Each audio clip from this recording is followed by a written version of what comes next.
friction point, I think, not only in the insurance process, but in most processes, friction is when it takes longer than you actually thought it was going to take.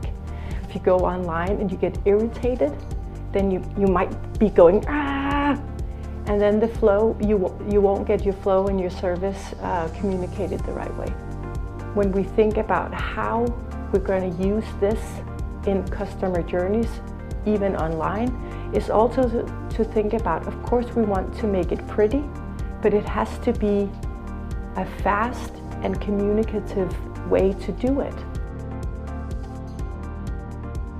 Is to use customer mapping, so you kind of say, okay, the customer goes in here, and then how will the journey be?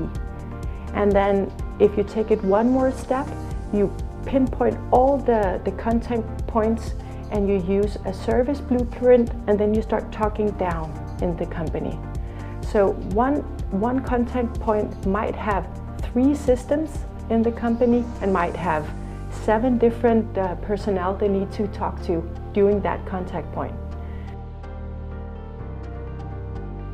Wouldn't that be lovely to have one size fits all on digital?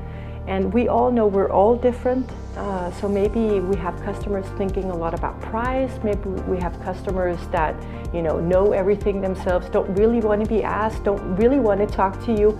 And so it's very important that if you kind of making a product to that kind of customer, then you have a good segmented base of customers. So I think one of the things is to look into all the data collected in the company, all the big data, the small data, the fluent data, everything that we got, all the interaction we got, and then start mapping those. When I log in with my credentials, with my information, the page needs to talk to me and no one else. Buying insurance on mobile phones really depends on which life cycle you're in. Even with me personally being a designer, there's even sometimes where I start looking on my mobile, but then I go on my browser because I want the full picture. For the younger audience, the ones under 30, I think it's absolutely essential to be on mobile. I think if it's not on mobile, as we always say, think mobile first now. If it's not on there, then you lose customers, but there has to be both options.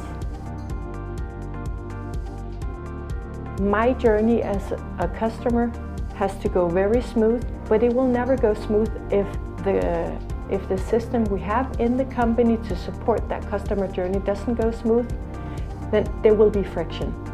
So for me, one of the transparency as well, which would give clarity for the customer, is if they see the same. Are we working in the same? So if I call in to customer service and I'm online in maybe my profile page, I know that the customer service is looking at the same. So I know, of course I know they have a system behind, but as you see, if you do the service blueprint, you will see the systems under, and very quickly you will see if there's a place where the customer journey doesn't go well. A lot of the times it's because the system in-house doesn't go well. So it has to be a perfect match.